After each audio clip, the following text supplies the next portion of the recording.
जय श्री कृष्णा। राधे राधे। आप सभी का दिन शुभ और मंगलमय हो और कान्हा जी की कृपा आप सभी भक्तजनों पर सदा बनी रहे। आज सुनिए भादो मास महात्म्य का अध्याय 22।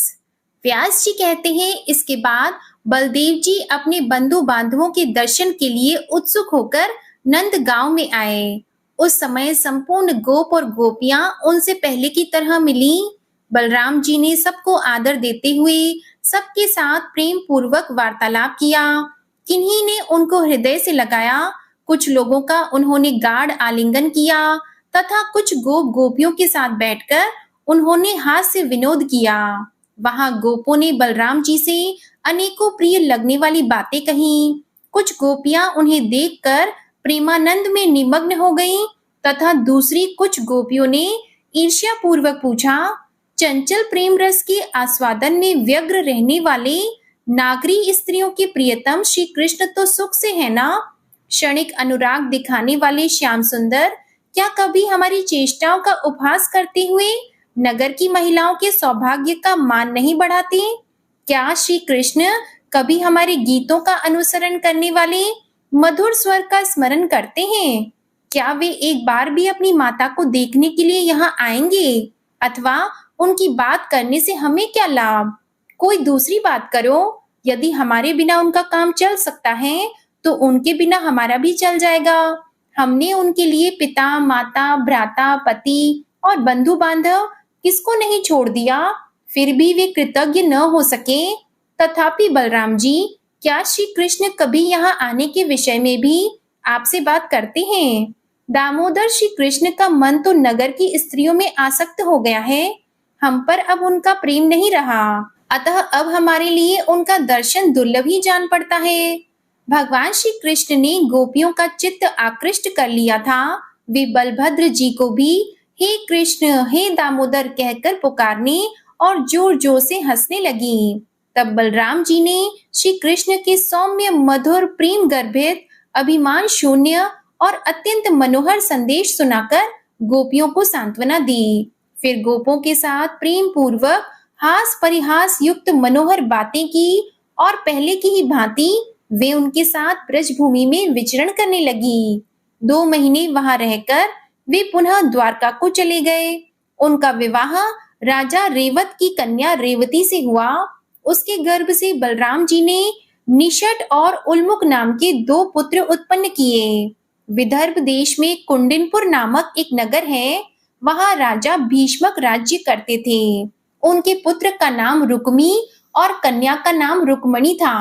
श्री कृष्ण रुक्मणी को प्राप्त करना चाहते थे और मनोहर मुस्कान वाली रुक्मणी भी श्री कृष्ण चंद्र को पति रूप में पाने की इच्छा रखती थी। उन्होंने कुंडिन नरेश से रुक्मणी के लिए प्रार्थना भी की, किंतु रुक्मी ने द्वेषवश श्री कृष्ण की प्रार्थना ठुकरा दी। जरासंध की प्रेरणा से परम पराक्रमी राजा भीष्मक ने रुक्मी के साथ मिलकर शिशुपाल को अपनी कन्या देने का निश्चय किया। शिशुपाल का विवाह संपन्न करने के लिए जरासंध आदि सभी प्रमुख राजा उसे साथ लेकर कुंडिनपुर में गए। श्री कृष्ण भी बलभद्र आदि यादवों के साथ चैत्य नरेश का विवाह देखने के लिए वहां उपस्थित हुए। विवाह होने में एक ही दिन की देर थी। इसी समय श्री हरि ने बलभद्र आदि बंधुजनों पर शत्रुओं के रोकने का भार रखकर राजकुमारी रुक्मणी को हर लिया। इससे पौंड्रक, दंतवक्त्र, विदुरथ, शिशुपाल, जरासंध और शाल्व आदि राजा बहुत कुपित हुए। उन्होंने श्री कृष्ण को मार डालने की भारी चेष्टा की, किंतु बलराम आदि यादव वीरों ने सामना करके उन सबको परास्त कर दिया। तब रुक्मी ने यह प्रतिज्ञा करके कि मैं श्री कृष्ण को युद्ध में मारे बिना कुंडिनपुर में प्रवेश नहीं करूंगा, श्री कृष्ण का पीछा किया। परंतु चक्रपाणी श्री कृष्ण ने हाथी, घोड़े, पैदल और रथों से युक्त रुक्मी की चतुरंगिणी सेना का वध करके उसे लीला पूर्वक जीत लिया और पृथ्वी पर गिरा दिया। इस प्रकार रुक्मी को जीतकर मधुसूदन ने रुक्मणी के साथ विधि पूर्वक विवाह किया। रुक्मणी के गर्भ से बलवान प्रद्युम्न का जन्म हुआ, जो कामदेव के अंश थे, जिन्हें जन्म के समय ही शंबरासुर ने हर लिया था और जिन्होंने बड़े होने पर शंबरासुर का वध किया था। मुनियों ने पूछा, मुने, शंबरासुर ने वीरवर प्रद्युम्न का अपहरण कैसे किया और महापराक्रमी शंबर प्रद्युम्न के हाथ से किस प्रकार मारा गया? व्यास जी बोले, ब्राह्मणों, शंबरासुर काल के समान विकराल था। उसे यह बात मालूम हो गई थी कि श्री कृष्ण का पुत्र प्रद्युम्न मेरा वध करेगा, अतः उसने जन्म के छठे दिन ही प्रद्युम्न को सूतिका गृह से हर लिया और उन्हें ले जाकर समुद्र में फेंक दिया। वहां उस बालक को एक मत्स्य ने निगल लिया, किंतु उसकी जठर अग्नि से तप्त होने पर भी बालक की मृत्यु न हो सकी। इसके बाद मच्छेरों ने अन्य मछलियों के साथ उस मत्स्य को भी मारा और असुरों में श्रेष्ठ शंबरासुर को भेंट कर दिया। उसके घर में मायावती नाम की एक युवती गृह स्वामिनी थी। वह सुंदरी रसोइयों का आधिपत्य करती थी। जब मछली का पेट चीरा गया, तब उसमें मायावती ने एक अत्यंत सुंदर बालक देखा, जो जले हुए काम रूपी वृक्ष का प्रथम अंकुर था। यह कौन है? किस प्रकार मछली के पेट में आ गया? इस प्रकार कौतूहल में पड़ी हुई उस कृशांगी तरुणी ने नारद जी से कहा, यह संपूर्ण जगत की सृष्टि, पालन और संहार करने वाले भगवान श्री कृष्ण का पुत्र है। इसे शंबरासुर ने सौरी से चुराकर समुद्र में फेंक दिया और वहां मत्स्य ने निगल लिया था। वही यह बालक है जो आज तुम्हारे हाथ आ गया। सुंदरी, यह मनुष्यों में रत्न है। तुम पूर्ण विश्वास के साथ इसका पालन करो। देवर्षि नारद जी के ऐसा कहने पर मायावती ने उस बालक का पालन किया। उसका अत्यंत सुंदर रूप देखकर वह मोहित थी और बचपन से ही अत्यंत अनुराग पूर्वक उसकी सेवा करने लगी। जिस समय वह बालक युवावस्था की संधि से सुशोभित हुआ, उस समय वह गजगामिनी बाला प्रद्युम्न के प्रति कामना युक्त भाव प्रकट करने लगी। मायावती ने महात्मा प्रद्युम्न को सारी माया सिखा दी। उसका मन उन्हीं में रमता था और उसके नेत्र सदा उन्हीं को निहारते रहते थे। मायावती को अपने प्रति आसक्त होते देखकर कमल नयन प्रद्युम्न ने कहा, तुम मातृभाव का परित्याग करके यह विपरीत भावना कैसे करती है? तब मायावती कहने लगी, तुम मेरे नहीं, भगवान श्री कृष्ण के पुत्र हो। तुम्हें काल रूपी शंबर ने चुराकर समुद्र में फेंक दिया था। तुम मुझे मछली के पेट से प्राप्त हुए हो। प्रिय, तुम्हारी पुत्र वत्सला माता आज भी तुम्हारे लिए रोती है। मायावती के ऐसा कहने पर महाबली प्रद्युम्न का चित्त क्रोध से व्याकुल हो उठा। उन्होंने शंबरासुर को युद्ध के लिए ललकारा और उसकी सारी दैत्य सेना का संहार करके सातों मायाओं को जीतकर उसके ऊपर 8वीं माया का प्रयोग किया। उस माया से प्रद्युम्न ने काल रूपी शंबर को मार डाला और आकाश मार्ग से उड़कर वे मायावती के साथ अपने पिता के नगर में आए। अंतःपुर में उतरने पर मायावती सहित प्रद्युम्न को देखकर श्री कृष्ण की रानियां प्रसन्न होकर अनेक प्रकार के संकल्प करने लगी। रुक्मणी की दृष्टि प्रद्युम्न की ओर से हटती ही नहीं थी। वे स्नेह में भरकर कहने लगी, यह अवश्य ही किसी बड़भागिनी का पुत्र है। अभी इसकी युवावस्था का आरंभ हो रहा है। यदि मेरा पुत्र प्रद्युम्न जीवित होता तो उसकी भी यही अवस्था होती। बेटा, तुमने अपने जन्म से किस सौभाग्यशालिनी जननी की शोभा बढ़ाई है, अथवा तुम्हारे प्रति मेरे हृदय में जैसा स्नेह उमड़ रहा है, उसके अनुसार मैं यह स्पष्ट रूप से कह सकती हूँ कि तुम श्री हरि के पुत्र हो। इसी समय श्री कृष्ण के साथ नारद जी वहां आए। उन्होंने अंतःपुर में रहने वाली रुक्मणी देवी से प्रसन्नता पूर्वक कहा, सुभ्रु, यह तुम्हारा पुत्र प्रद्युम्न है। इस समय शंबरासुर को मारकर यहाँ आया है। कुछ वर्ष पहले शंबरासुर ने ही तुम्हारे पुत्र को सूतिका गृह से हर लिया था। यह तुम्हारे पुत्र की सती भार्या मायावती है। यह शंबरासुर की पत्नी नहीं है। इसका कारण सुनो। जब शंकर जी के कोप से कामदेव का नाश हो गया, तब उनके पुनर्जन्म की प्रतीक्षा करती हुई रति ने अपने मायामय रूप से शंबरासुर को मोहित किया। देवी, तुम्हारे पुत्र रूप में ये कामदेव ही अवतीर्ण हुए हैं और ये उन्हीं की पत्नी रति है। कल्याणी, यह तुम्हारी पुत्र वधू है। इसमें किसी प्रकार की विपरीत शंका न करना। यह सुनकर रुक्मणी और श्री कृष्ण को बड़ा हर्ष हुआ। समस्त द्वारकापुरी धन्य धन्य कहने लगी। चिरकाल से खोए हुए पुत्र के साथ माता रुक्मणी का मिलन देखकर द्वारकापुरी के सब लोगों को बड़ा आश्चर्य हुआ। व्यास जी कहते हैं, रुक्मणी ने प्रद्युम्न के अलावा चारुदेशन, सुदेशन, चारुदेह, सुषेण, चारुगुप्त, भद्रचारु, चारुविंद, सुचारु और बलवानों में श्रेष्ठ चारु नामक पुत्र तथा चारुमती नाम की कन्या को जन्म दिया। रुक्मणी के सिवा श्री कृष्ण की 7 पटरानियां और थीं।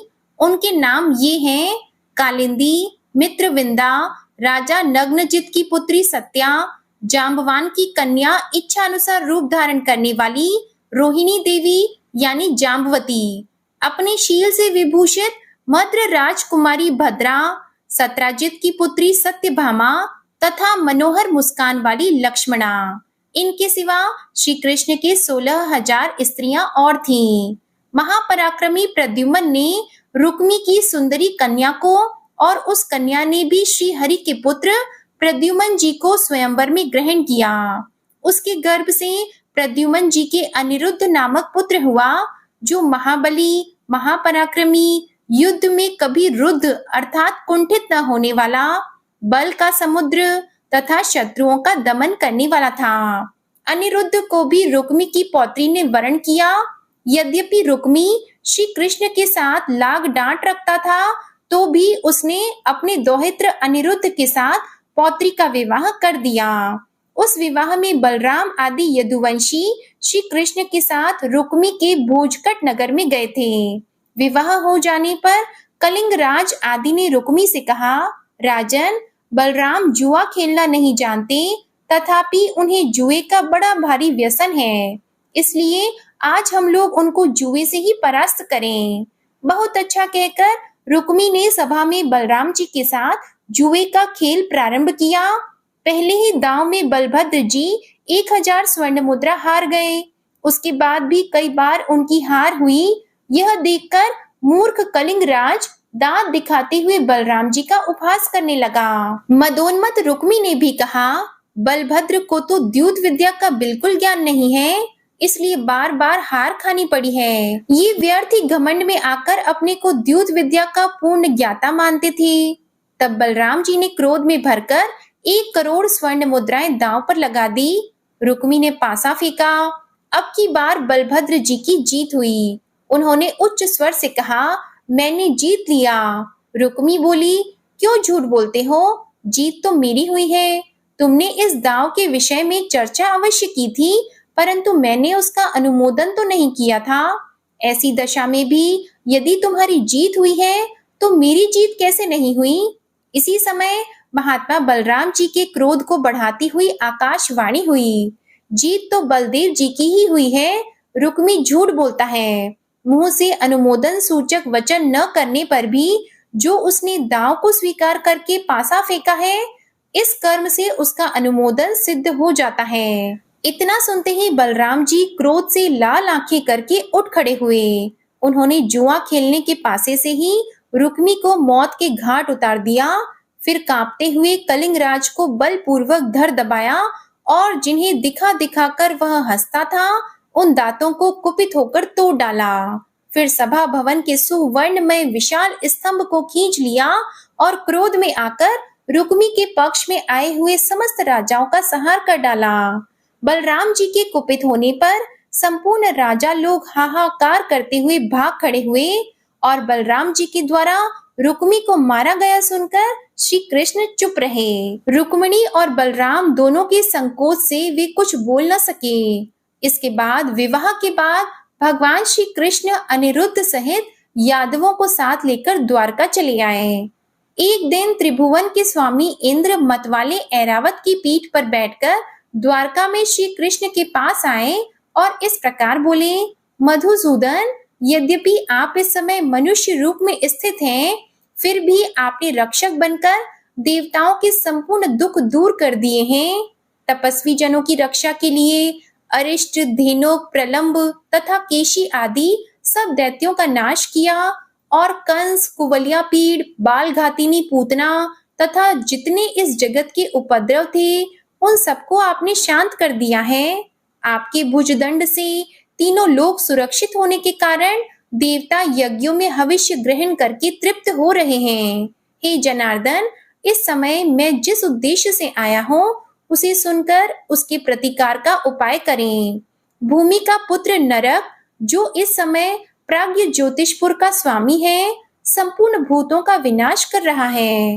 हे जनार्दन, उसने देवताओं, सिद्धों और राजाओं की कन्याओं का अपहरण करके अपने महल में कैद कर रखा है। वरुण का छत्र, जिससे जल की बूंदें चूती रहती हैं, अपने अधिकार में कर लिया। मंदराचल के शिखर मणि पर्वत को भी हरण कर लिया।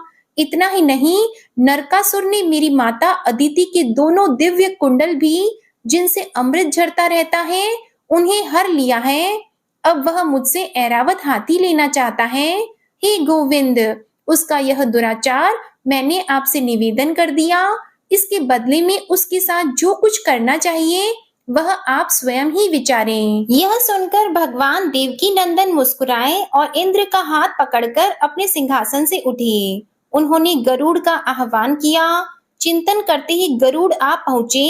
भगवान सत्यभामा को बिठाकर स्वयं भी गरुड़ पर सवार हुए और प्राज्ञ ज्योतिषपुर की ओर चल दिए।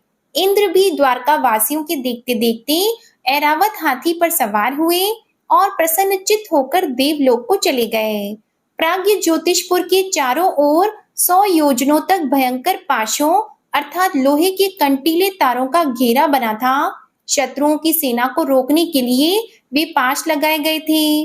श्री हरि ने सुदर्शन चक्र चलाकर उन सब पाशों को काट डाला। तब मुर नामक दैत्य ने खड़े होकर भगवान का सामना किया, किंतु भगवान ने उसे मार डाला। मुर के 7000 पुत्र थे। श्री हरि ने चक्र की धार रूप अग्नि से उन सबको पतंगों की भांति भस्म कर दिया। मुर को मारकर उन्होंने हयग्रीव और पंचजन को भी यमलोक पठाया तथा बड़ी उतावली के साथ प्राग ज्योतिषपुर पर धावा किया। नरक बहुत बड़ी सेना के साथ सामने आया। उसके साथ श्री कृष्ण का घोर युद्ध हुआ। उसमें श्री गोविंद के सहस्त्रों दैत्यों का संहार किया। भूमि पुत्र नरक अस्त्र शस्त्रों की वर्षा कर रहा था। दैत्य मंडल का विनाश करने वाले श्री हरि ने चक्र चलाकर उस असुर के 2 टुकड़े कर दिए। नरक के मारे जाने पर भूमि अदिति के दोनों कुंडल लेकर उपस्थित हुई और जगदीश्वर श्री कृष्ण से इस प्रकार बोली, नाथ, आपने वराह रूप धारण करके जिस समय मुझे उठाया था, उस समय आपका स्पर्श होने पर मेरे गर्भ से यह पुत्र उत्पन्न हुआ था। इसलिए इसे आपने ही दिया और आपने ही मार गिराया। ये दोनों कुंडल लीजिए और नरकासुर की संतान की रक्षा कीजिए। प्रभु, मेरा ही भार उतारने के लिए आप अंश सहित अवतार धारण करके इस लोक में आए हैं। आप ही कर्ता, विकर्ता और सहर्ता हैं। आप ही अविनाशी कारण हैं और आप ही जगत स्वरूप हैं। हे अच्युत, मैं आपकी क्या स्तुति कर सकती हूँ। आप परमात्मा, जीवात्मा और अविनाशी भूत आत्मा हैं, अतः आपकी स्तुति हो ही नहीं सकती। फिर किस लिए असंभव चेष्टा की जाए। हे सर्वभूतात्मन, मुझ पर प्रसन्न होइए। नरकासुर ने जो अपराध किया है उसे क्षमा कीजिए। वह आपका पुत्र था, अतः उसे दोष रहित करने के लिए ही आपने मारा है। भूत भावन भगवान श्री कृष्ण ने पृथ्वी की प्रार्थना सुनकर तथास्तु कहा। नरकासुर के महल में जो रत्न थे उन्हें अपने अधिकार में कर लिया और अंतःपुर में जाकर उन्होंने 16,100 कन्याएं देखी। इसके बाद जो कुछ भी हुआ इसका वृतांत आप अगले अध्याय में सुनिएगा। अब आप सुनिए श्री कृष्ण चालीसा पाठ। बंशी शोभित कर मधुर, नील जलद तन श्याम, अरुण अधर जनुबिंब फल, नयन कमल अभिराम, पूर्ण इंद्र अरविंद मुख, पीतांबर शुभ साज, जय मनमोहन मदन छवि, कृष्ण चंद्र महाराज। जय यदुनंदन जय जगवंदन, जय वसुदेव देवकी नंदन, जय यशोदा सुत नंद दुलार। हारे, जय प्रभु भक्तन की द्रुग तारे। जय नट नागर नाग नथैया, कृष्ण कन्हैया धीनु चरैया। पुनि नख पर प्रभु गिरिवर धारो, आओ दीनन कष्ट निवारो। वंशी मधुर अधर धरि टेरो, होवे पूर्ण विनय यह मेरो। आओ हरि पुनि माखन चाखो, आज लाज भारत की राखो। गोल कपोल चिबुक अरुणारी, मृदु मुस्कान मोहिनी डारी। राजित राजीव नयन विशाला, मोर मुकुट वैजंती माला। कुंडल श्रवण पीत पट आछी, कटी किंकिणी काचनि काछी। नील जलज सुंदर तनु सोहे, छबि लखि सुर नर मुनि मन मोहे। मस्तक तिलक अलक घुंघराले, आओ कृष्ण बांसुरी वाले। करि पय पान पुत नहीं तार्यो, अका बका का गासुर मार्यो। मधुवन जलत अगिन तब ज्वाला, भय शीतल लखतहि नंद लाला। सुरपति जब ब्रज चढ़्यो साई, मूसर धार वारी वर्षाई। लगत लगत व्रज चहन बहायो, गोवर्धन नख धारी बचायो। लखी यशोदा मन भ्रम अधिकाई, मुख मंद 14 भुवन दिखाई। दुष्ट कंस अति उधम मचायो, कोटि कमल जब फूल मंगायो। नाथी कली यहीं तब तुम लीन है, चरण चिन्ह दे निर्भय कीन है। करि गोपिन संग रास विलासा, सबकी पूर्ण करि अभिलाषा। केतिक महा असुर संहार्यो, कंसहि केस पकड़ी दे मार्यो। मात पिता की बंदी छुड़ाई, उग्रसेन कह राज दिलाई। महिषी मृतक छहो सुत लायो, मातु देव की शोक मिटायो। भौमासुर मुर दैत्य सहारी, लाए 68 सहस कुमारी। देवी मही तृण चीर सहारा, जरा सिंधु राक्षस कहि मारा। असुर बकासुर आदिक मार्यो, भक्तन के तब कष्ट निवार्यो। दीन सुदामा की दुख टार्यो, तंदुल 3 मूठ मुख डार्यो। श्री कृष्ण चालीसा समाप्त होती है। प्रेम से बोलिए भगवान श्री कृष्ण की जय। गौ माता की जय। आपको आज की कथा पसंद आए तो वीडियो को लाइक कीजिएगा, शेयर कीजिएगा, कमेंट में भगवान श्री कृष्ण की जय लिखिएगा और चैनल को भी सब्सक्राइब कीजिएगा। इसी के साथ आज आप हमारे चैनल पर रविवार की व्रत कथा और राधा अष्टमी व्रत कथा भी जरूर सुनिएगा। प्रेम से बोलिए जय श्री राधे कृष्णा।